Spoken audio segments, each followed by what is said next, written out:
ሰላም እንዴት ናችሁ? ሚሴለ ነኝ። ዛሬም ሌላ ታሪክ። በሰዓቱ የሶስተኛ ክፍል ተማሪዎች ሆምሩም መምህር ሆኜ እየሰራው ነበርና አንዲት ሴት ተማሪ በተደጋጋሚ ካጠገቧ የሚቀመጠውን ልጅ አንድ ምሳቃ ነው ይዞ የሚመጣው እያለች በቃ ተደጋጋሚ ይሄን ነገር ትነግረናለች እና ዘን ይሄን ስትነግረን እኔ ወይ ፓርትነር ሄደን ለምንድነው አንድ ምሳቃ ያመጣው ብለን ስንጠይቀው አይ ጠዋት እንደገባው በልቼው ነው፣ አይ እንደዚህ አድርጌ ነው፣ አይ ቅድም እንደዚህ እርቦኝ በልቼው ነው ምናምን ይላል እና ካለ ሰዓት ምግብ መብላት ይፈቀዳል ምናምን ብለን ብቻ የእውነት እየመሰለን እንተዋለን እና ግን ይሄ ነገር በቃ ቀጠለ። ሚዛሪም አንድ ምሳቃ ነው ሚዛሪ እና ስጠይቀው የሚመልስበት መንገድ እኔ ሊያሳምነኝ አልቻለም እና በራሴ መንገድ ማረጋገጥ ፈልጌ ጧት መተው ምሳቃቸውን አስቀምጠው ላይነብ ሲወጡ እሱ ደግሞ የሚመጣው ከአባቱ ነው እና አንድ ታናሽ እህት አለችው። በሰዓቱ የመሰለኝ ታናሽ እህቱ ናት እና እሷ ኬጂ ናት። የሚመጡት በቤት መኪና ነው። ኢርሊ ይመጣሉ። ከዛ ምሳቃውን ቦርሳቸውና ምሳቃቸውን አስቀምጠው ጀስት ወደታች ይወርዳሉ እና በዛ ሰዓት ሁሌ እየመጣው ቼክ ሳረግ አንድ ምሳቃ ላይ ምግብ አለ፣ አንዱ ባዶ ነው፣ ግን ቦክስ ውስጥ ሁለት ናቸው። ኔክስት ዴይም እንደዛ ቼክ ሳረግ አንድ ምሳቃ ምግብ አለው፣ አንድ ምሳቃ ባዶ ነው። ኢቭን ኢፍ ተበልቶ እንኳን እንደሆነ ለማረጋገጥ ሳይ ምግብ ያልነካው ባዶ ምሳቃ ነው አንደኛው ማለት ነው። ዘን ሶስተኛ ቀንም እንደዚህ። ስለዚህ ዜር ኢዝ ሰምቲንግ ብዬ አሰብኩና ጠየኩት። ለምንድን ነው አንድ ምሳቃ የምታመጣው? እንዴት አንድ ምሳቃ ቀን ሙሉ ያውለኛል ብለህ ታስባለህ? ከጠዋት እስከ 9 ሰዓት ልትቆይ ምናምን ነገር ስለው አይ ምግብ እኔ አልጨርስም ብያት ነው እናቴን አንድ ምሳቃ እንድትቋጥር ያደረኳት። ለኔ በቂ መልስ አይደለም ይሄ። አንድ የ9 ዓመት ልጅ ከጠዋት 1 ሰዓት እስከ 9 ሰዓት ተኩል ትምህርት ቤት ቆይቶ ሊመለስ አንዲት ምሳቃ ወይም አንድ አይነት ምግብ በልቶ ይውላል ብላ የምትቀበል ወይም የምትልክ እናት ትኖራለች ብሎ ለኔ መቀበል ስለከበደኝ በሰዓቱ አይ ይሄ ትክክለኛ መልስ አይደለም፣ ይህንን ነገር በቃ ከእናት ጋር ደውዬ አወራለሁ ምናምን ነገር ስለው አይ በቃ ለእናቴ አትንገሪያት ምናምን ነገር ከፈለግሽ ለአባቴ ንገሪው። ለምንድነው እናቴ ትገለኛለች፣ በቃ ለእናቴ አትንገሪያት። ለምንድነው ለእናት ማልነግርበት ምክንያት ምንድነው? በሰዓቱ እኔ እናቱ ስለመሰለችኝ ማለት ነው። ለምንድነው ለእናት ማልነግረው?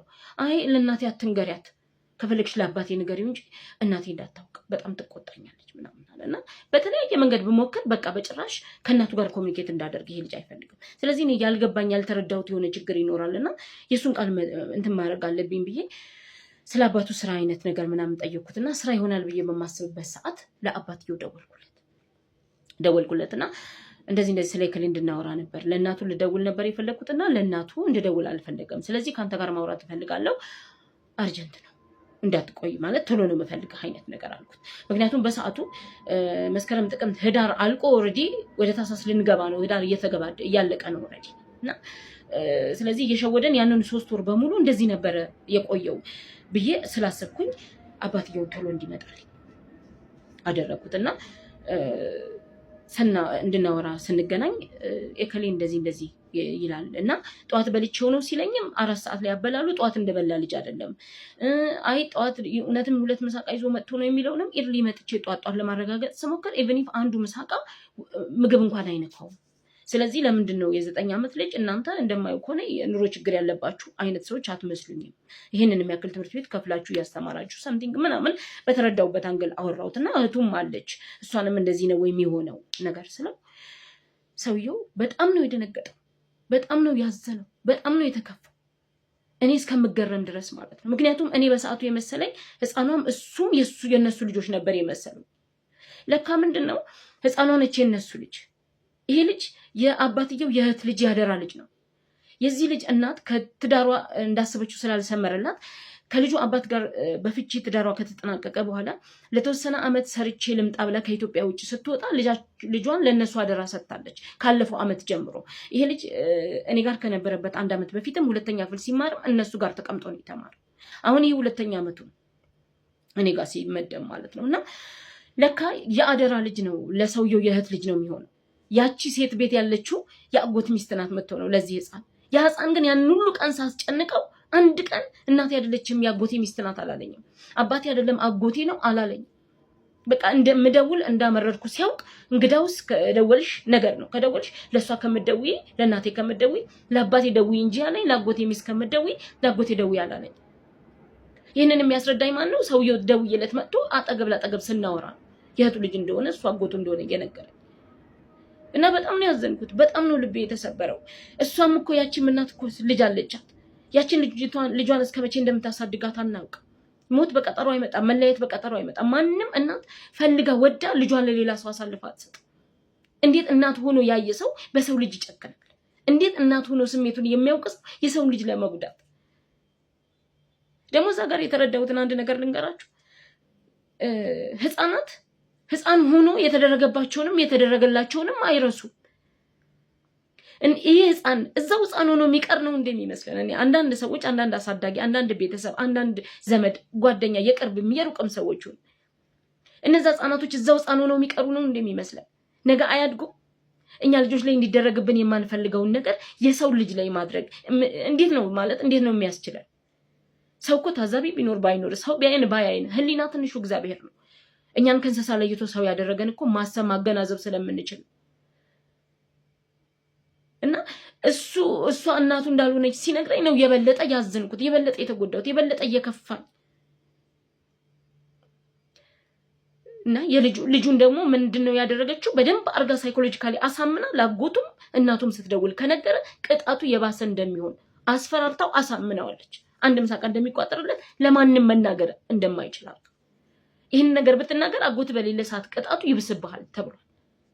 ስለዚህ ይሄ ልጅ በዛ ሰዓት በጉልበቱ መከራከር አይችልም፣ በአንደበቱ አውጥቶ መናገር አይችልም። ከሷ ኩርኩም የሚያልፍ አይደለም የሱ አቅ ያለውን ነገር ዋጥ አርጎ አስመስሎ እናቴ ያለ ነው ከኔ ጋር ሲከራከር የነበረው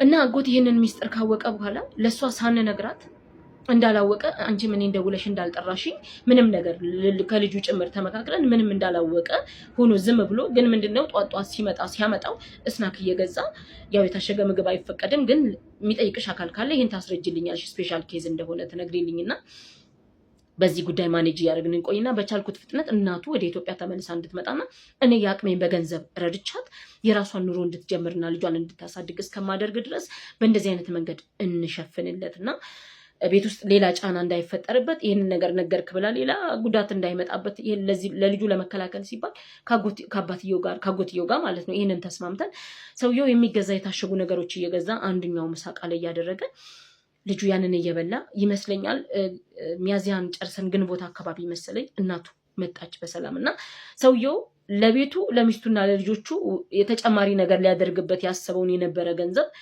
ቀይሮ ለእህቱ መቋቋሚያ እንዲሆን አደረገና ልጄ የዛን ዓመት ትምህርቱን ሲጨርስ ከግንቦትና የመጨረሻውን ፋይናል ሲፈተና አካባቢ ከእናቱ ጋር ሆኖ ነበር ትምህርቱን የጨረሰው።